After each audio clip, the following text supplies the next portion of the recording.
Sherm has become increasingly annoyed during his news conference on Tuesday. One media member concentrated on Sherman's questioning of Coach's play calling last Thursday. Jim Moore of 710 ESPN Seattle asked Sherman if he thought he had a better handle on calling plays than offensive coordinator Darrell Bevell. Take a listen. What I don't quite understand is Darrell Bevell's calling plays that he thinks are going to work, and yet you feel like you maybe have a better handle of what should be called. No, I just had a prior experience, so we talked about it. But let me guess, you have a better play call. Let me guess, you have better experience. Then you should probably kind of, stop. What you didn't hear is that as Sherman was walking back to the locker room, he said this to Moore. You don't want to go there. You do not. I'll ruin your career. You'll ruin my career, Moore asked. How are you going to do that? Sherman said, I'll make sure you don't get your media pass anymore. Is that right? Moore asked. Yes, Sherman said, walking away. Yes, it is. So later, Sherman took to Twitter to apologize. I appreciate the role the media plays, and they have a tough job. I'd let it get personal today. I regret that. Next one should be fun. Stephen A., was Sherman out of line? Yes, he was. Yes, he was. And in the interest of full disclosure, Richard Sherman and I spoke last night directly about it. He said that he kind of lost his way. He should not have done that. He apologized for it. But he wanted to emphasize that it wasn't him, trying to be disrespectful towards the media. It was him going at one particular reporter who he has experiences with, who he believes is more interested in sound bites than good journalism. I'm not here to critique in any way the professionalism of the journalists covering the Seattle Seahawks. I don't engage in that unless it's something that's flagrant and obvious. I was not there. I do not know. I'm just echoing Richard Sherman's sentiments in that regard. He felt like the guy was looking for a soundbite and was trying to antagonize him, as opposed to somebody that was interested in good journalism and asking good questions that would probe a good response, as opposed to, some soundbite or headline that can antagonize and exacerbate an already shaky situation. Having said all of that, it still doesn't excuse Richard Sherman. He recognizes that he was wrong, and he just said, hey, it's something that I can't allow to happen. I'm bigger than that. I'm better than that. It's not something that I should have done. I would like to also add that in the same breath that we say all of that, one of the reasons that we paired this in the same block as DeMarcus Cousins is because somebody would look to compare that to the DeMarcus Cousins situation. Both of them are smart. The difference is that DeMarcus Cousins appears to be more volatile. Richard Sherman appears to be more cerebral and is willing to dissect you intellectually and battle you in that regard, whereas DeMarcus Cousins comes across as if he caught you outside the arena, he would do something to you. That's why the DeMarcus Cousins situation has to be treated with an elevated level of concern in terms of monitoring his behavior and making sure that he's cool and he's operating on an up and up. In the case of Richard Sherman, this brother is as bright as they come. He's as smart as a whip. They're trying to win the Super Bowl championship. He had a moment where he lost his way, and that's what he wanted to make sure he conveyed to me and to the public. Richard Sherman here is a completely different issue, I think, than DeMarcus Cousins. Richard Sherman is a Stanford-educated guy who is genuinely, it seems to me, apologetic for this situation, as opposed to someone who knows now, okay, I got to jump through these hoops to make this better. I think what happened with Richard Sherman is he gave into an impulse. He was angry. He gave into that anger, and it feels good in the moment. And afterward, maybe because he was caught, sure. Maybe had he not been caught, it wouldn't have mattered. But, he wouldn't have done this, or maybe he would have. But the point is, when confronted with this, he reconsidered his behavior. He realized it was impulsive and immature and irresponsible, and he holds himself to a good professional standard and therefore apologized for it. This is why Richard Sherman, in so many respects, is such an excellent example of the evolved modern athlete, and I'm a big fan.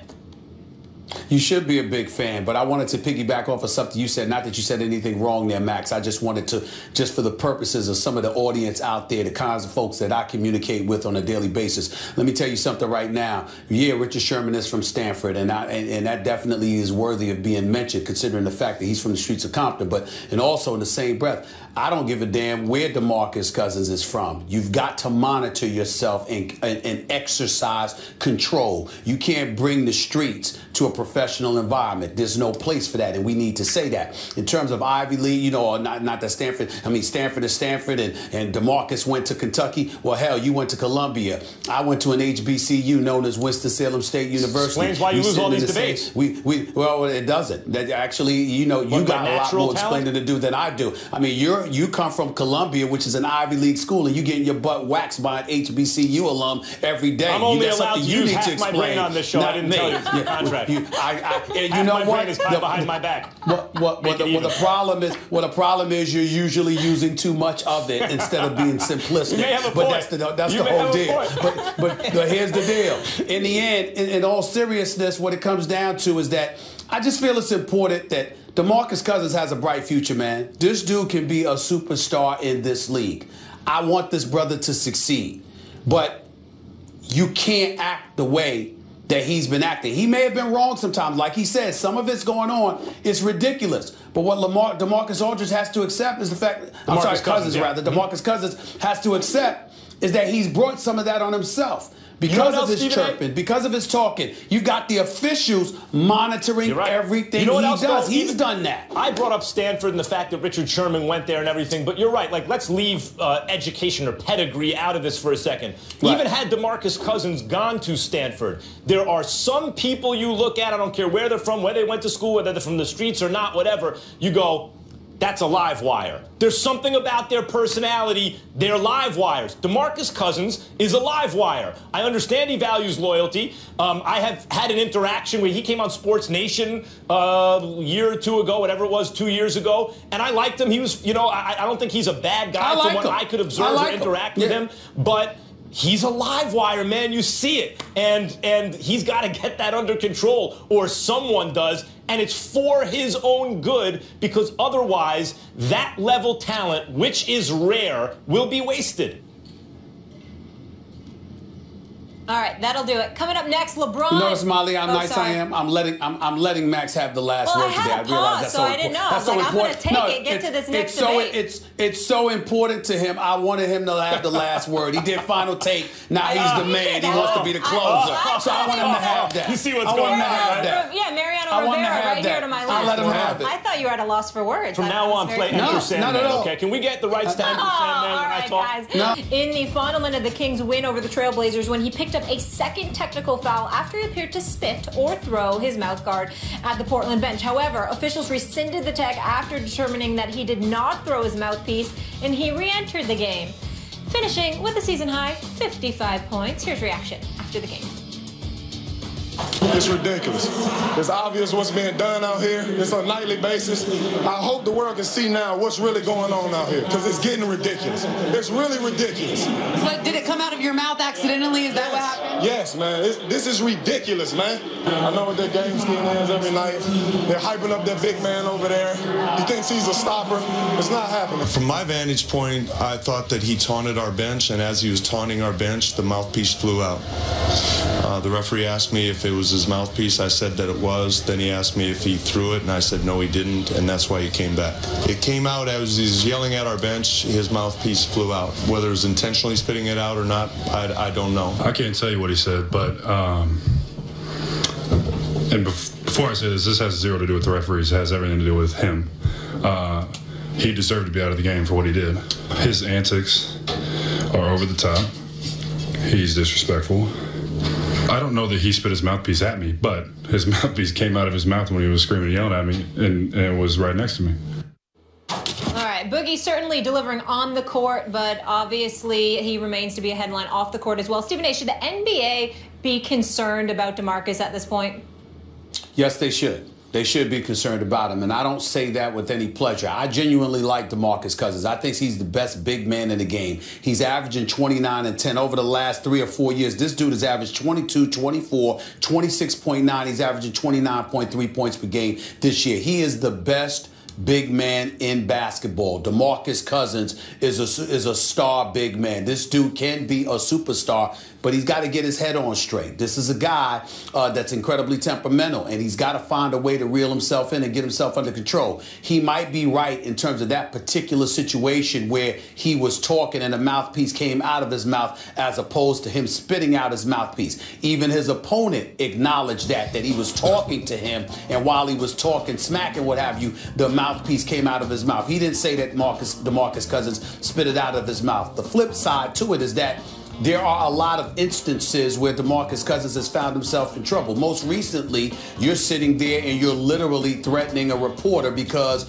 he mentioned your brother in an article for all intent and purposes was relatively fact-based. Now, I'm one of those individuals, Max Kellerman, as a beat writer for more than a decade, as a journalist covering the NBA for more than 20 years, I'm very particular about mentioning people's family members and what have you. Those are things that you certainly don't do from an editorial and opinionated perspective unless it really, really warrants it. But if it has something to do with an incident in question and you're simply reporting the facts, then there's no reason for a player to get up in arms about it, and there's never an excuse for a player to go at a reporter the way that DeMarcus Cousins went at this particular reporter the way that he did, which is why he was fined $50,000, which is why he felt the need to apologize via a statement because the Kings probably compelled him to do so. But I'll take y'all back to an incident from years ago. And Max, this is just, this is me reporting here. Let me tell you what happened. Years ago, I think it was like 3 or 4 years ago, I'm not sure exactly, DeMarcus Cousins was getting the better of Tim Duncan in a game against San Antonio. Sean Elliott is calling the game for the Spurs. DeMarcus Cousins starts screaming, Tim Duncan cannot guard me. He cannot mess with me. This is what he's saying about Tim Duncan now. Tim Duncan simply looked and glared in the direction of Greg Popovich. Greg Popovich glared back and proceeded to call Tim Duncan's number for a play 13 consecutive times. Popovich is the man. That's right? And Tim Duncan, Max, scored on like 11 of those possessions, like just owned them. This is when in younger part of DeMarcus Cousins' career. So Sean Elliott sits up there and says, you don't tug on Superman's cape. After the game, DeMarcus Cousins is waiting near midcourt for him. Wants Sean Elliott to come over. And he said, man, I heard that you said X, Y, and Z about me. Sean said, yeah, I just said you can't tug on Superman's cape. And then he proceeded to threaten Sean Elliott. This is what has happened. So the NBA knows this. The Kings know this. The Spurs knew it. Everybody knows it. DeMarcus Cousins is a great young player. I think he's underpaid. I think he deserves more money. I think he's the best big man in the game. But there is no question. And by the way, the Washington Wizards should be doing everything they can to get him because he would love to be in Washington with his former Kentucky teammate, John Wall. They actually want to play together. DeMarcus Cousins would love to be in D.C. He's hoping Ernie Grunfeld could pull that off. But in the end, Max, what it comes down to is this. None of this means anything if he doesn't reel himself in and get himself under control. He's not a bad guy. He talks a little bit at times. He's a bit temperamental. That feistiness makes him great. But in the end, it's also getting him in trouble, and he has to be careful. And somebody needs to say that. That's why I'm telling it, because I'm looking out for the brother. I hope that he does well. He's got to get himself reeled in. Here's the good news about DeMarcus Cousins. I always ask this about a max contract player, and he's not that. He's to a very team-friendly deal. But eventually, he will be a max contract player. When you use that percentage of your salary cap on a star player, you have to ask yourself the question, can he be the best player on a championship team? In DeMarcus Cousins' case, I believe the answer is yes. He is that good. There are lots of star max player contract type guys who I say, nope, not good enough. Really, really good, but not good enough. Boogie Cousins is that good. He is, you said, the best big man in the game. if you consider Anthony Davis something other than a big man. And yes, Boogie can get the better of him head-to-head, but overall, I think Anthony Davis, when he's on the court, is better than DeMarcus Cousins. But barring that, other than that, yes, he is the best big man in the game. He's just an outstanding player. Here's the bad news. He can't be the alpha on the team because he has a screw loose. He's a live wire. And in a way that has a detrimental effect on the team too often. He needs to be with another star player who is veteran, more veteran than he is, older and more experienced than he is, and still totally excellent. You know, Rondo seemed to have him in check a little bit, but Rondo at that stage in his career simply wasn't good enough anymore. Boogie Cousins has to be paired with an alpha who can rein him in, a guy he respects who's not going to tolerate that kind of behavior from Boogie. If that happens, a team can win a championship with that guy. He's that good, but I don't see another way. Maybe the right kind of coach can check his behavior and channel it in a more constructive way. But I think it has to be a player. I think it has to be someone out there on the floor with him.